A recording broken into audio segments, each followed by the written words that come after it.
전에 바로 파혼당한 여자입니다. 파혼당해서 슬프냐고요? 화나냐고요? 아니에요.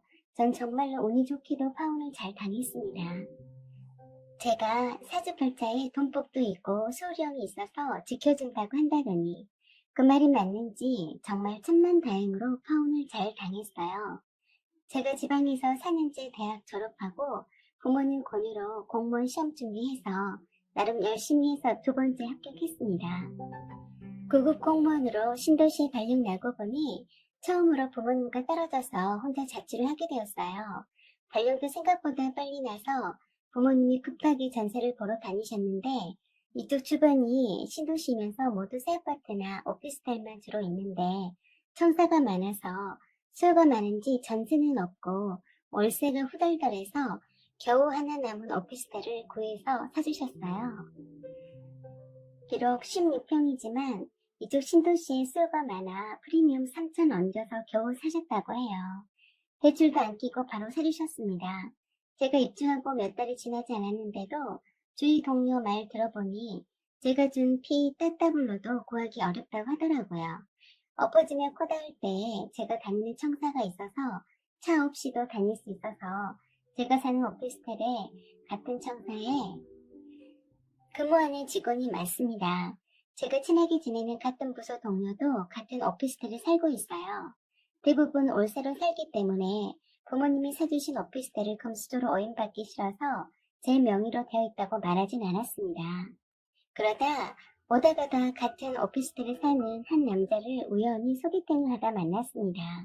고향도 같은 데다가 같은 오피스텔에 살다 보니 몇 번 마주친 적이 있어서인지 처음부터 친근한 느낌이 들어서 시작한 교제가 벌써 3개월째 되었습니다. 요새 사람 같지 않게 순박하고 야구명이 없어 보여서 좋았어요. 그리고 굉장히 착실했어요. 술과 담배는 물론이고 유흥에도 별 관심이 없고 유일한 취미가 독서와 바둑이더라고요. 바둑은 중학교 1학년 때부터 프로 바둑 기사가 장의 희망일 만큼 정말 잘한다고 했어요.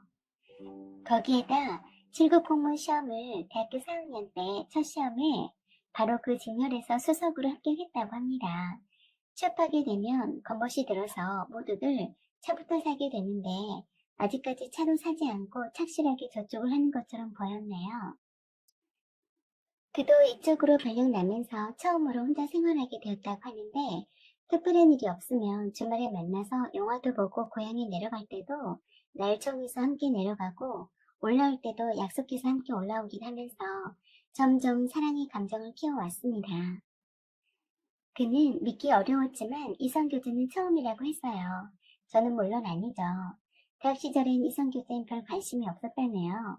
무조건 학과 공부만 했다는 모범 학생이었다네요. 그래서 수석 졸업도 했다고 합니다. 그동안 주변에서 이렇게 착실하게 지내온 사람은 본 적이 없어서 참 신기했어요. 그리고 그런 점이 마음에 들었습니다. 어른들 말에 공수래가 요란하단 말처럼 잡기 능하고 온갖 것 관심 많고 다재다능한 사람이라고 뇌실이 있는 사람 별로 없다고 하잖아요. 모델처럼 옷 잘 입고 겉멋 부리는 애들이나 말 잘하고 이모 있고 노래 잘하는 애들은 물론 인기는 많을진 몰라도 뇌실이 없는 남자들이 많더라고요. 그런데 제 남친은 억지로 자신을 포장하려고 하지 않고 있는 그대로의 모습을 보여주니 참 신뢰가 가고 이런 남자라면 내 남편감으로는 괜찮겠다는 생각을 했습니다. 남친은 잡다한 말을 잘 하지 않는 편이라서 가족 끼기를 별로 하진 않았지만 3살 돌 누나가 있고 남친 부모님은 고물상과 천물 도매를 하신다고 했습니다. 아직 결혼하지 않은 누나는 은행에 다니고 있고 부모님과 함께 살고 있다고 했어요. 남친은 부모님에 관해서 특별히 애틋한 감정을 갖고 있다고 하네요. 어렵게 사셨던 부모님이 자수성가를 하셨다는데 매우 고생하시고 사셔서 이젠 사실만 하니 편하게 사셨으면 좋겠는데 아직도 너무 검소하고 소박하게 사신다고 안쓰럽다고 하더군요. 그러던 어느 날 남친이 저에게 프로포즈 했어요. 이벤트를 멋지게 해주지 못해서 미안하다며 장미꽃송이가 든 상자에 결혼해주라는 메시지가 담긴 엽서를 건네주더군요. 그리고 커플 건반지를 끼워줬습니다.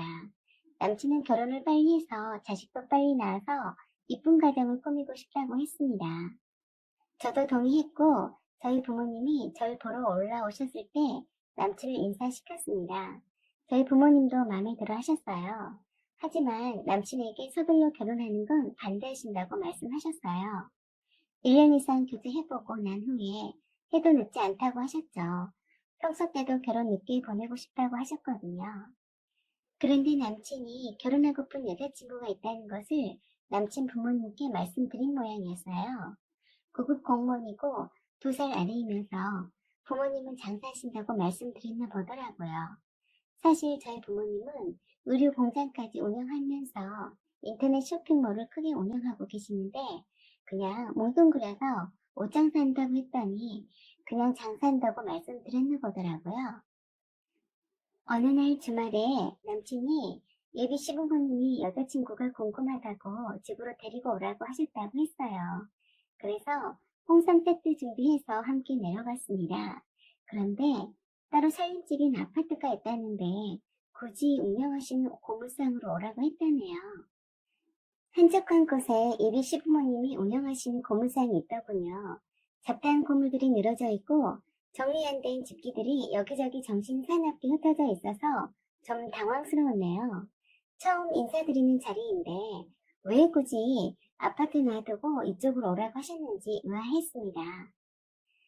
딱 봐도 다 쓰러져가는 오래된 건물이 사무실로 사용하는 듯 사람들이 몇 명 있는데 그쪽으로 데리고 가더군요. 가던 길은 비포장인 곳도 있어서 구두 신고 갔는데 땅이 질퍽거려서 걷기도 힘들었는데 예비 시부모로 보이는 두 분이 멀찌감치해서 저를 유심히 쳐다보고 계셨습니다. 저는 걷기 힘들어서 남친 손을 꼭 잡고 걸어왔었는데 예비 시부모님이 계속 보고 계셨으면서 남친에게만 어서 오라고 하고 저를 한번 흘낏 쳐다보더니 인사를 해도 받아주지 않고 쏙 안으로 들어가 버리셨어요. 순간 남친이 황당해하면서 내 눈치를 살피더라고요. 예비 시부모님 두 분 다 그러시니까 제가 몸둘 바를 모르겠더라고요. 예비 시모가 굉장히 못마땅한 얼굴로 저를 아래 위로 천천히 훑으시는데 기절초풍한 줄 알았습니다. 그리고 말씀도 없이 남친에게만 배고프지 않냐고 하면서 삼겹살 구워 먹자고 하시는 거예요.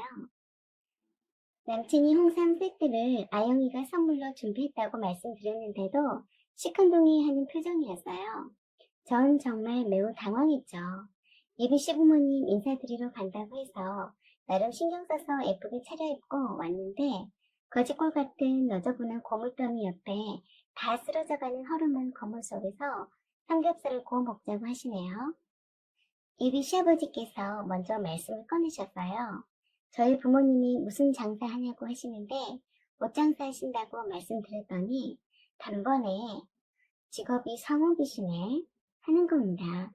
뭐 틀린 말은 아니라서 그렇다라고 말씀드렸더니 예비 시어머니가 약간 비웃듯이 웃으시더라고요. 정말 불쾌했습니다. 그리고는 들고 온 핸드백은 얼마짜리냐고 다짜고짜 물으셨어요. 그래서 선물 받은 거라서 잘 모른다고 둘러댔습니다. 영 못마땅한 표정이어서 내가 여기 못 올 곳을 왔다는 느낌이 바로 들었네요. 순간 이럴 거면서 여기에 왜 오라고 한 거지? 하면서도 어쩌나 보자 하고 아무 말 없이 얌전히 앉아 있었네요. 아들의 결혼할 여자친구를 초대해놓고선 음식 준비도 해놓지 않고서 저희가 도착하자마자 삼겹살 구워 먹자고 그때서야 앉을 때도 변변찮은 굴속 같은 곳에서 주섬주섬 삼겹살 구울 준비를 하는데 참 기가 막히더라고요. 남친은 엄청 창피했는지 밖에 나가서 먹자고 아니면 배달시켜 먹자고 하는데 대번에 예비 시모가 퉁명스럽게 너는 돈이 하늘에서 막 떨어지냐? 밖에서 시켜 먹으면 돈이 얼만데 그리고 냉장고에 먹을 게 천지인데 무슨 돈지랄을 밖에서 하니? 하는 거예요. 그래도 예비 시아버지가 사람 불러다 놓고 심하다 싶으셨는지 어허 그 사람 하면서 헛기침 하시더라고요. 그쯤 되니까 저도 정말 불쾌해서 당장 뛰쳐나가고 싶더라고요. 조섬조섬 딱 봐도 공색하게 불판을 놓고 고기를 굽기 시작하는데 전 손 하나 까딱하지도 않고 지켜보고 있었고요. 남친이 고기를 구워서 저를 먼저 주니까 남친에게서 고기 집게를 뺐더니 너나 잘 먹어 하시는 겁니다. 그러면서 저에게 부모님께 생활비 보태드리냐고 물으셨어요. 아니다라고 대답했더니 그럼 월급 타서 어디다 쓰냐고 하시더라고요. 너무 황당한 질문에 저는 웃으면서 돈 쓸 데가 많다고만 답했더니 저축은 하냐고 물으셔서 조금 한다고만 했습니다. 완전 추궁당하는 느낌에 기분 상할 대로 상했는데 어디까지 가나 보자 했습니다. 그리고 계속해서 돈은 모아놓은 게 있냐고 하시길래 바로 없다고 했어요. 그랬더니 아주 한심스럽다는 듯이 비웃으시면서 돈도 모아놓은 것이 없으면서 결혼하려고 했냐고 하는 겁니다. 남친이 옆에서 계속 예비 시모에게 눈치를 주는데도 계속 추궁하듯이 잔소리를 하더라고요. 월급 그 많은 돈을 어디다 쓰길래 통장에 잔고가 하나도 없냐고 하시네요. 그래서 전 네? 내 통장 잔고에 돈이 하나도 없다고요? 하면서 깜짝 놀라 되물었습니다.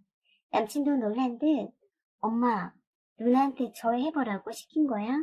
하고 화를 내더군요. 전 너무 황당해서 남친에게 내 통장 잔고를 누나가 확인했어? 하고 물으니까 예비 시어머니가 아주 자랑스럽게 그래, 우리 딸이 은행에 다니는데 네 통장 잔고 조회 좀 해보라고 했다. 아니 그랬더니 월급이 들어오자마자 싹 빠져나갔더구나. 어디다 돈을 그렇게 많이 쓰던지. 니네 집이 어려워서 생활비 보태준 것 아님 어디다 그렇게 돈을 써대니? 하는 겁니다. 예비 시모는 잘난 딸이 은행원이라서 은행권에 특권이나 되는 것 마냥 까짓거 남의 통장 줘야 하는 게 어때서 그러냐는 표정입니다. 참 어이가 없었네요. 그래서 제가 본인의 동의를 받지 않고 어떻게 남의 통장 잔액 조회를 하느냐고 하면서 내 주민번호를 어떻게 아셨냐고 하니까 남친 누나가 물어봤더니 쉽게 가르쳐주던데 뭘 그러냐고 예비 시모가 그러네요. 그러면서 우리 집안은 10원짜리 하나도 목숨 걸어가면서 소중히 여긴 탓에 이만큼 하고 산다시며 고급 공무원 주제에 쥐뿔도 없이 사는 주제에 돈 알기는 우습게 하니까 통장에 잔고도 없이 사는 거라고 하면서 울 아들 7급이고 울 딸도 은행원인데 집안도 격이 맞아야 연을 맺을 수 있는 거라며 울 아들과 결혼 약속은 없었던 일을 하자고 하셨어요. 그러자 옆에서 남친이 무슨 말을 하냐며 입이 시물게 되더라고요. 그래서 제가 남친에게 그랬네요. 오라, 네가 내 주민번호 몰래 캐서 네 누나한테 내 통장 잔고 조회해보라 했다 이거구나. 그 부모의 그 아들과 딸이었네요. 참 기가 찹니다. 이런 집구석인 줄 정말 몰랐네요. 제가 예비 시부모에게 말씀드렸네요. 격이 맞지 않아 파혼하신다니 저도 그 말씀에 동의합니다. 저희 집안은 10원짜리 하나에도 목숨 걸 만큼 찢어지게 가난하지도 않고요. 저희 부모님 제 오피스텔로 현찰로 대출 없이 사주실 만큼 재력가이시고요. 버신 돈이 넘쳐나서 해마다 부동산과 주식에 투자하시는데 제 명의로 지금 살고 있는 오피스텔 포함해서 세 채를 해주셨습니다. 제가 그동안 금수저란 소리 듣기 싫어서 자랑 안 한 것뿐이고요. 세 발의 피 같은 제 월급은 있어도 그만 없어도 그만인데 그래도 전 허투루 쓰지 않고 불쌍한 아이들 돕는 데도 보태고 쪼개서 주식에도 조금씩 투자하고 있고요. 다른 은행 저축 상품에 저축도 하고 그 작은 월급으로도 충분히 가치 있게 쓰고 있으니 비난받을 일은 없고요. 솔직히 구급 공무원 어느 정도 하다가 부모님이 운영하시는 의료공장과 인터넷 쇼핑몰 사업체를 물려받을 거고요. 그 자산 규모는 여기 고물상 수십 개를 합친다 해도 비교가 안 되니 격이 맞지 않는다는 말씀이 옳습니다. 그리고 감히 동의를 구하지 않고 통장 잔액 조회를 한 거에 대해서는 은행 측에 금융거래 조회 정보 요구함으로써 불법적으로 정보 조회한 부분은 법적 조치를 취할 겁니다. 이 부분은 저희 부모님 회사에 있는 법률 자문팀과 상담 후 처리할 겁니다. 이렇게 격이 맞지 않고 기우는 집안과 결혼할 뻔했는데 일찌감치 일깨워 주셔서 감사드립니다. 그리고 남친에게 반지를 빼주면서 큰일 날 뻔했네. 이런 거지 같은 집안인 줄 감쪽까지 잘 도사겼네. 다신 연락하지 마라. 하고 나왔습니다. 제 명의로 부동산이 세 채가 있다는 말에 눈이 휘둥그레진 남친 부모들을 보니 출신 성분이 거지가 맞네란 생각이 들어서 토 나오려고 했네요. 암튼 그런 집구석인 줄 빨리 알게 해준 남친 부모들 덕분에 파혼당해서 정말 다행이네요. 사연은 여기까지입니다. 구독 꼭 눌러주세요. 시청해주셔서 감사드립니다.